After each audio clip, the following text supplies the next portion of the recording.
এই বিষয়ে খুব সুন্দর একটি কথা রয়েছে। এক ব্রাহ্মণ কাশীতে অধ্যয়ন করতে গেছেন, কাশীতে পড়তে গেছেন। কাশী থেকে বিদ্যা অধ্যয়ন করে ফিরে এসেছেন নিজের রাজ্যের মধ্যে, নিজের গ্রামে। চারদিকে খুব চর্চা হয়েছে বলে এই ব্রাহ্মণ কুমার কাশী থেকে বিদ্যা অধ্যয়ন করে এসেছেন, খুব ভালো বিদ্বান, খুব ভালো পণ্ডিত হয়ে এসেছেন। সেখানকার রাজাও যখন শুনলেন তখন তিনি সেই ব্রাহ্মণকে নিজের কাছে নিমন্ত্রণ করিয়ে ডেকেছেন। ব্রাহ্মণ কুমার আসলেন, রাজা তাকে খুব সুন্দর আসন দিয়ে বসিয়েছে। রাজা প্রণাম করলেন, বিপ্রদেব আপনি কাশী থেকে অধ্যয়ন করে এসেছেন, আপনার কাছে আমার কিছু জিজ্ঞাসা আছে। রাজা নিজের জিজ্ঞাসা করলেন, ব্রাহ্মণ তার সমাধান করলো। রাজা খুব আনন্দিত হয়েছে। বিপ্রদেব আমি চাই যে আপনি আমার এখানে আতিথ্য সৎকার গ্রহণ করুন, আপনি আমার রাজ্যের মধ্যে পুরোহিত হয়ে থাকুন, আপনি আমার দরবারে থাকুন, আপনার যত খরচ আছে সব সমস্ত আমি সবসময় দেব, খুব সুন্দর আপনার জন্য ঘর বাড়ি মহল বানিয়ে দেব। সেই ব্রাহ্মণ বলল, আমি বিদ্যা অধ্যয়ন করে এসেছি রাজসেবক হওয়ার জন্য নয়, রাজ কর্মচারী রাজভৃত্য হয়ে থাকার জন্য নয়, আমি কার অধীনে থাকতে চাই না মহারাজ, আমার অপরাধ ক্ষমা করবেন, আমি মুক্ত স্বতন্ত্র থাকতে চাই। রাজা বললেন, ঠিক আছে বিপ্রদেব, আপনার যদি রাজ দরবারে থাকার ইচ্ছা নেই তাহলে আপনি আমার রাজ্যেই থাকুন, নিজে স্বতন্ত্র হয়ে থাকুন, আমি আপনার জন্য একটা সুন্দর মন্দির বানিয়ে দিচ্ছি, আপনি তার মধ্যে থাকবেন, নিজের ভজন সাধন করবেন। ব্রাহ্মণ বললেন, ঠিক আছে আমি সেটা স্বীকার করলাম। খুব সুন্দর সেই ব্রাহ্মণের জন্য মন্দির তৈরি করে দিয়েছে রাজা। সেই ব্রাহ্মণ তার মধ্যেই নিবাস করে নিজের পাণ্ডিত্য কর্ম দ্বারা যা অর্জন হয়, ভিক্ষাবৃত্তি করে যা অর্জন হয় তা দিয়েই জীবন কাটাচ্ছে। সবসময় ঠাকুরের ভজন সাধন নিয়ে সেই ব্রাহ্মণ থাকে। দেখতে দেখতে সেই ব্রাহ্মণেরও বয়স হয়ে গেল, বৃদ্ধ প্রায় হয়ে গেছে, বয়স হয়ে যাচ্ছে। এদিকে রাজার পুত্র সেই রাজকুমার, সেও বড় হয়েছে। রাজা নিজের পুত্রের খুব সুন্দর ধুমধাম করে বিবাহ দিলেন। দূর দেশ থেকে মহারাজ রাজকন্যাকে বিবাহ করে নিয়ে আসা হয়েছে।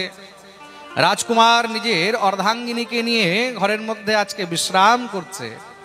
আজকে তাদের শুভরাত্রি।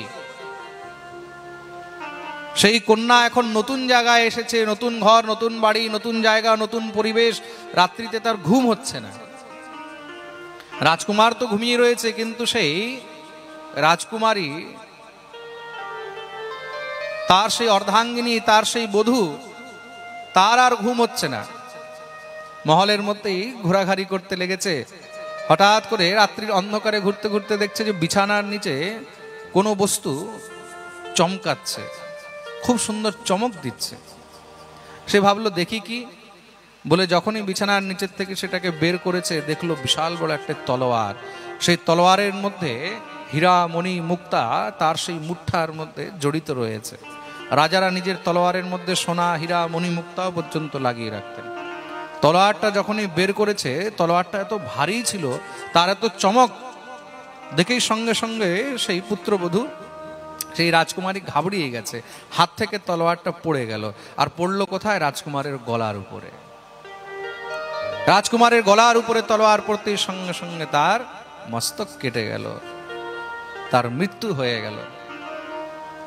রাজকুমারী তো এবার কাঁদবে না চিল্লাবে না চেঁচাবে, কি করবে বুঝতে পারছে না, মনে ভয় হয়ে গেছে। কেন? রাজা যখন খবর পাবে, রাজপ্রহরীরা খবর পাবে, তখন তো আমাকে মৃত্যুদণ্ড দেওয়া হবে। তারা সবাই মনে করবে আমি বোধহয় রাজকুমারকে হত্যা করেছি। তার মনের কষ্ট কে বুঝবে যে আজকে বিবাহের প্রথম রাত্রি, আজকেই তার হাতে তার স্বামীর হত্যা হয়ে গেল, মৃত্যু হয়ে গেল।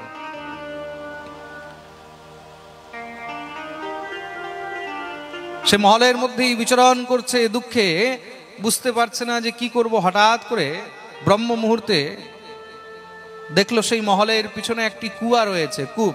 সেই কুয়ার মধ্যে ওই ব্রাহ্মণ এসে স্নান করে জল নিয়ে যাচ্ছে।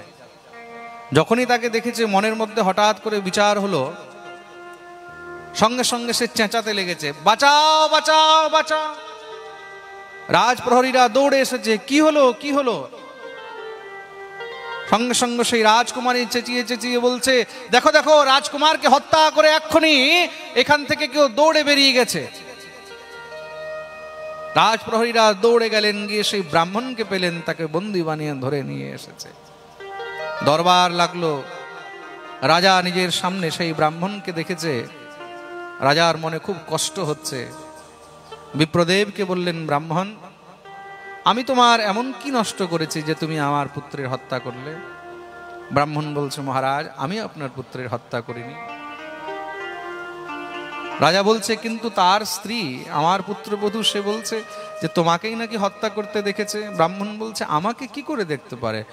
আমি তো রাজমহলের পিছনে সেই যে কূপ রয়েছে তাতে স্নান করি, নিত্য সেখান থেকে জল নিয়ে যায়। আমি যাচ্ছি, হঠাৎ করে আমাকে রাজপ্রহরীরা ধরে নিয়ে এসেছে। রাজার সেই পুত্রবধূ বলছে, মহারাজ, আমি নিজে দেখেছি, হত্যা করে জানালা থেকে এসে লাফ দিয়ে পালিয়েছে। রাজা বলছে, এই ছিল নাকি? রাজকুমারী বলছে, হ্যাঁ, আমি এনাকেই দেখেছি, মুখটা ঠিক মতন দেখিনি, কিন্তু বেরিয়ে এনাকেই যেতে দেখেছে। সেই ব্রাহ্মণ বলছে, মহারাজ, আপনার পুত্রকে আমি জন্মের থেকে দেখছি, আমি তাকে খুব আশীর্বাদ করেছি, জীবনভর তাকে আমি আশীর্বাদ করে গেছি, তাকে হত্যা করে আমার লাভ কি হবে? এই রাজ্যের মধ্যে আপনার কাছে কখনো আমি কোনো বস্তু চাইনি, আমার কোনো অভিলাষা নেই, আমি আপনার সন্তানের হত্যা করব কেন? রাজাও বিচার করলো যে ব্রাহ্মণ তো আজ পর্যন্ত কখনো কিছু খারাপ করেনি, চারদিকে তার সুনাম, খুব সুন্দর, জ্ঞানী, বিদ্বান, আর আমার সন্তানকে হত্যা করে সে পাবেই কি? কিন্তু যখন তার পুত্রবধূ বলছে, সে কাঁদছে, মহারাজ, আমাকে ন্যায় চাই, বিবাহের প্রথম দিনই আমি বিধবা হয়ে গেলাম, এর কারণে আপনি আমাকে ন্যায় দেন। রাজা তখন কিংকর্তব্য বিমূঢ় হয়ে আদেশ করলো, একটি কাজ করো ব্রাহ্মণ, তার হত্যা করা যাবে না, কিন্তু তার হাত দুটি কেটে দাও। যে হাত দিয়ে সে রাজকুমারের হত্যা করেছে সেই হাত কেটে দেয়া হোক। ব্রাহ্মণের হাত কেটে দেয়া হলো। ব্রাহ্মণ সেই কাটা হাত নিয়ে অসুস্থ হয়ে পড়ে রয়েছেন। দেখতে দেখতে অনেক দিন পেরিয়েছে, সেই ঘাস শুকিয়েছে। ব্রাহ্মণের মনে খুব কষ্ট, সেই রাজ্য ত্যাগ করে দিয়ে ব্রাহ্মণ চলে গেলেন। মনে মনে এত দুঃখ যে আমি জীবনে এমন কোনো অপরাধ করিনি, এমন কোনো পাপ করিনি, জীবনে কোনোদিন কাউকে কোনো কষ্ট দিইনি, কিন্তু আমার সঙ্গে এমন হলো কেন? আমার সঙ্গে এমন অন্যায় হলো কেন? তিনি কোথাও খবর পেয়েছেন যে কাশীতে একজন অনেক বড় জ্যোতিষী রয়েছে, তিনি মানুষের ভূত ভবিষ্য বর্তমান সবকিছু বলতে পারেন, ত্রিকালদর্শী। তিনি মনে মনে বিচার করলেন, একবার তার কাছে গিয়ে জিজ্ঞাসা করি যে প্রভু, আমি এমন কি অপরাধ করেছি, জীবনে এমন কি আমি পাপ করেছি যার ফল আমাকে এইভাবে ভোগ করতে হলো? সেই ব্রাহ্মণ দুঃখী হয়ে কাশীতে সেই জ্যোতিষাচার্যের কাছে, সেই মহাজ্যোতিষীর কাছে গিয়ে উপস্থিত হয়েছে। তার ঘরের মধ্যে গিয়ে যখনই সে আওয়াজ দিয়েছে, ভিতর থেকে সেই জ্যোতিষাচার্যের, সেই জ্যোতিষীর স্ত্রী বেরিয়ে এসেছে। সেই স্ত্রী বেরিয়ে এসে ব্রাহ্মণকে যখন দেখলো, সেই স্ত্রী তখন গর্জনা করে বলছে, কি ব্যাপার, কিসের জন্য এসেছো? সেই ব্রাহ্মণ বলছে, আমি জ্যোতিষী মহারাজের সঙ্গে দেখা করতে এসেছি, উনার সঙ্গে কি দেখা হবে? হ্যাঁ হ্যাঁ, অনেক লোক আসে দেখা করতে, যাও ওখানে বসে যাও, যখন আসবে তখন দেখা করে নেবে। আচ্ছা আচ্ছা, ঠিক আছে। ব্রাহ্মণ সেখানে এক গাছের নিচে বসে আছে, দেখলো সেই জ্যোতিষী মহারাজ এসেছেন। যখনই তিনি ঘরে ঢুকেছে, সঙ্গে সঙ্গে তার স্ত্রী বেরিয়েই সেই জ্যোতিষীকে গালাগালি শুরু করে, এসে গেছে, কোনো কাজ নেই, কর্ম নেই, খালি সবসময় ঘুরে বেড়ায়, ঘরের মধ্যে কি লাগবে কি না লাগবে কখনো একবার দেখেও না, কখনো ভালো করে আমার খেয়ালও রাখে না। আমার তো ভাগ্যই মন্দ, আমার কপাল মন্দ, আমার জীবন বেকার হয়ে গেল তোমার মতন মানুষকে বিবাহ করে। মানুষের সবসময় খালি ভূত ভবিষ্যৎ বলছে, আর আমার দিকে কোনো খেয়াল নেই, আমার কোনো যত্ন নেই, এই নেই সেই নেই। মহারাজ, সে তো আবল তাবল যা পারছে বকে যাচ্ছে। ব্রাহ্মণ চুপচাপ শুনছে, হাত পা ধুলো, হাত পা ধুয়ে আসনে বসেছে। তার সেই স্ত্রী খুব করে মহারাজ যা পেরেছে তা বলে টলে ভিতরে ঢুকে গেল। সেই জ্যোতিষী ব্রাহ্মণকে দূর থেকে দেখেছে, তাকে ডাকলো, আসো। ব্রাহ্মণ কাছে গেছে, প্রণাম করলেন। জ্যোতিষী বললেন, বলো কি বলতে চাও? বলে, মহারাজ, আমি আপনার কাছে এসেছিলাম নিজের দুঃখ নিয়ে, যে আপনার কাছে কিছু জিজ্ঞাসা করব, কিন্তু এখন দেখতে পাচ্ছি আমার থেকে বেশি দুঃখী তো আপনি, আমার থেকে বেশি দুঃখী তো আপনি, আপনার কাছে আর কি জিজ্ঞাসা করব? ব্রাহ্মণ বললেন, কেন, এমন কি দেখলে? বলে, মহারাজ, আপনার মতন গুণী, আপনার মতন জ্ঞানী, চারদিকে আপনার এত নাম, চারদিকে আপনার এত সুনাম, চারদিকে আপনার এত চর্চা, আপনি এত বড় জ্যোতিষী, কিন্তু আপনার ভাগ্যে এমন স্ত্রী লেখা রয়েছে আপনার কপালে এমন বউ লেখা রয়েছে যে আপনাকে অপমান করছে, আপনাকে যা ইচ্ছা তা বলছে, সংসারে সবাই আপনার সুনাম করে, আপনাকে প্রণাম করে, চারদিকে আপনার নাম ছড়িয়ে রয়েছে। আমি আপনার নাম শুনে আপনার কাছে দৌড়ে আসলাম, আর এখানে এসে দেখছি আপনার স্ত্রী আপনার অবহেলা করছে, আপনাকে গালাগালি করছে, যা মুখে আসছে তাই বলছে, আর আপনি চুপচাপ সহ্য করে শুনছেন। আপনি এত বড় জ্যোতিষী হয়ে নিজের জন্য একটা ভালো বউ দেখতে পারলেন না? আপনি নিজের জন্য একটা ভালো অর্ধাঙ্গিনী দেখতে পারলেন না? সেই জ্যোতিষী হাসতে লেগেছে, বলছে বিপ্রদেব,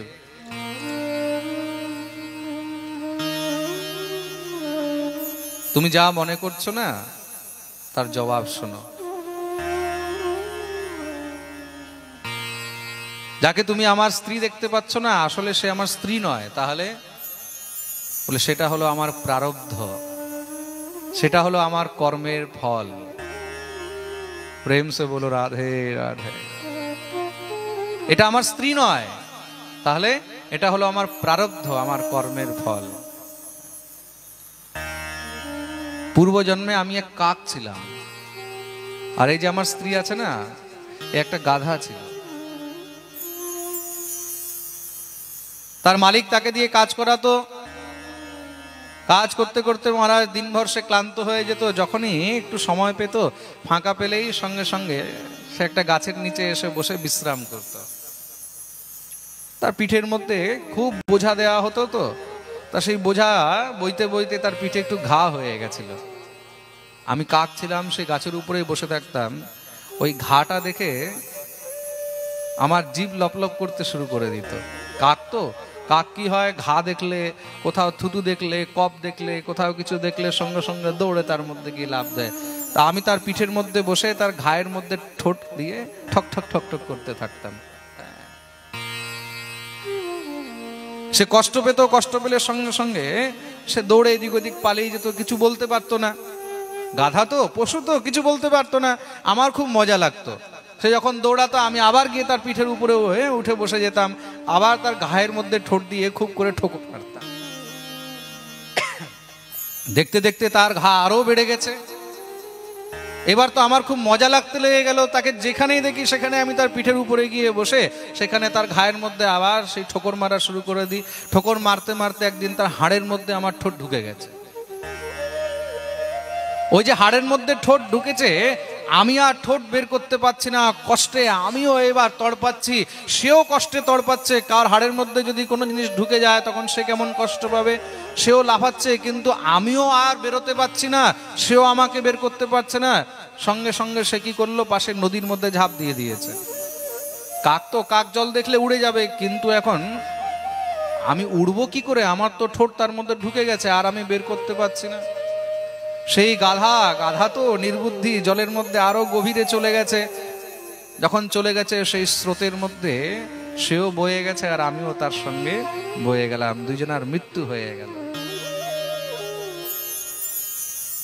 পরজন্মে সে স্ত্রী হয়ে জন্মগ্রহণ করেছে, আর আমি ব্রাহ্মণ হয়ে জন্মগ্রহণ করলাম, আমি জ্যোতিষী হলাম। কিন্তু আমার প্রারব্ধে তার সঙ্গে যে আমার সঙ্গ লেখা ছিল, ওই যে প্রারব্ধের ফল লেখা ছিল, তার জন্য তার সঙ্গে আমার বিবাহ হলো। ওই যে ঠোঁট ঢুকেছিল পূর্বজন্মে, আজ পর্যন্ত আর সেই ঠোঁট বের করতে পারলাম না। এই জন্মে সেই আমার স্ত্রী হলো, আর আমি তার স্বামী হলাম। ওই যে পূর্বজন্মে আমি সবসময় তাকে ঠোকর মারতে থাকতাম, তাকে যে আমি নিজের জিহ্বা দিয়ে, নিজের ঠোঁট দিয়ে কষ্ট দিতে থাকতাম, তার জন্য এই জন্মে সে আমাকে সবসময় নিজের বাণী দিয়ে, নিজের মুখ দিয়ে কষ্ট দিতে থাকে, আর আমাকে চুপচাপ সব সহ্য করতে হয়, শুনতে হয়।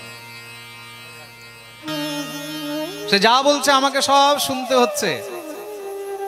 বলে আপনি গুণগণ মেলাল না? বলে আমি সব মিলিয়েছি, তার সঙ্গে আমার গুণগণ সবকিছু মিলেছে।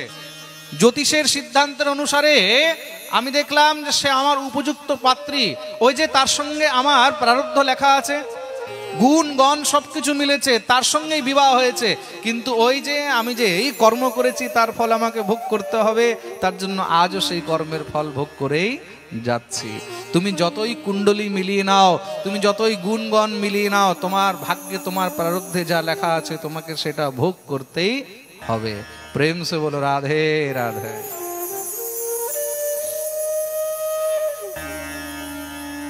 তোমার ভাগ্যে যদি সুখ লেখা আছে তাহলে কুণ্ডলী না মিলিয়েও সুখ থাকবে, আর তোমার ভাগ্যে যদি দুঃখ লেখা আছে তাহলে তুমি যতই মহারাজ কুণ্ডলী মিলাও, যতই তুমি ভালোবাসো, কিন্তু সেখানে তোমার সেই সুখ হবে না। প্রারব্ধে যা লেখা আছে তোমাকে সেটা ভোগ করতেই হবে। অবশ্যমেব ভোক্তব্যম কৃতম কর্ম শুভাশুভম। তাহলে মহারাজ আমি এমন কি কর্ম করেছি যে আমার হাত কাটা গেল? সেই জ্যোতিষী বলছে, জানো, পূর্বজন্মে তুমি এক সাধু ছিলে, তুমি প্রতিজ্ঞা করেছিলে যে আমি কখনো মিথ্যা কথা বলবো না। একবার তুমি গঙ্গা স্নান করে যাচ্ছ, সে সময় সামনের থেকে একটা গাভী একটি গরু দৌড়ে যাচ্ছে, পিছনে পিছনে একটি কসাই আসছে। সেই কসাই এসে তোমাকে জিজ্ঞাসা করলো, এখান থেকে এখন একটা গরু গেছে, তুমি দেখেছো? তুমি মনে মনে ভাবলে যে কসাইকে যদি আমি বলি সে তো গরুকে মেরে ফেলবে। কিন্তু আবার তুমি বিচার করলে যে আমি তো প্রতিজ্ঞা করেছি আমি মিথ্যা কথা বলবো না। তা তুমি মুখে কিছু বলোনি, কিন্তু হাত দিয়ে দেখিয়ে দিয়েছো, হ্যাঁ এই দিকে গেছে। সেই কসাই সঙ্গে সঙ্গে পিছনে দৌড়ে গিয়ে গরুটাকে ধরে নিয়ে আসলো, এসে সেই গরুটাকে হত্যা করেছে, গরুর গলা কেটে দিল। ওই যে তুমি হাত দিয়ে ইশারা করে দেখিয়েছো, এই জন্মে কিন্তু সেই গাভী, সেই গরুটাই কিন্তু রাজকুমারী হয়ে জন্মগ্রহণ করেছে, আর সেই যে কসাই ছিল সে রাজকুমার হয়ে জন্মগ্রহণ করেছে, আর তুমি ব্রাহ্মণ হয়ে জন্মগ্রহণ করলে। পূর্ব জন্মে সেই কসাই তার গলা কেটেছিল, এই জন্মে সেই গাভী রাজকুমারী হয়ে তার গলা কেটেছে। যে যা করেছে তাকে তার ফল ভোগ করতেই হবে। আর তুমি যে হাত দিয়ে দেখিয়েছিলে তার জন্য তোমার এই হাতগুলো কাটা গেল, মাধ্যম হলো সেই। ওই জন্মে তুমি মাধ্যম হয়েছিলে গোহত্যার, আর এই জন্মে তার হাতে যে রাজকুমারের হত্যা হলো তার মধ্যে মাধ্যম হলে তুমি। কিছু না করেও তোমাকে কিন্তু সাজা ভোগ করতে হলো। কেন? কেন কি পূর্ব জন্মের সেই কৃত কর্ম, তার ফল তোমাকে ভোগ করতে হয়েছে। প্রেম সে বলো রাধে রাধে। নক্ষীয়তে কৃতম কর্ম জন্ম বর্ষ শতৈরপি। তুমি যা কর্ম করেছো তোমাকে তার ফল ভোগ করতেই হবে। জীবনে যদি কোনো দুঃখ আসছে, কষ্ট আসছে, জীবনে যদি কোনো সময় এরকম পরিস্থিতি আসছে, তখন মনে করবে যে আমি নিশ্চয়ই পূর্বে কোনো অপরাধ করেছি যার ফল আমাকে ভোগ করতে হচ্ছে। সেই অপরাধ থেকে বাঁচার উপায় কি? সেই অপরাধ থেকে বাঁচার উপায় হলো একটি, সকৃন মনঃ কৃষ্ণ পদারবিন্দয়োর নিবেশতম তদ্গুণরাগিয়ৈরিহ। তার একমাত্র উপায় হলো গোবিন্দের চরণের শরণাপন্ন হয়ে যাও, ভগবানের চরণাশ্রয় নিয়ে নাও। ভগবান সর্বসমর্থবান, তিনি বড় থেকে বড় পাপ, বড় থেকে বড় অপরাধকেও ক্ষমা করে দিতে পারেন। তার কৃপা হলে সবকিছুই সম্ভব। बोलिए भक्तवत्सल भगवान की।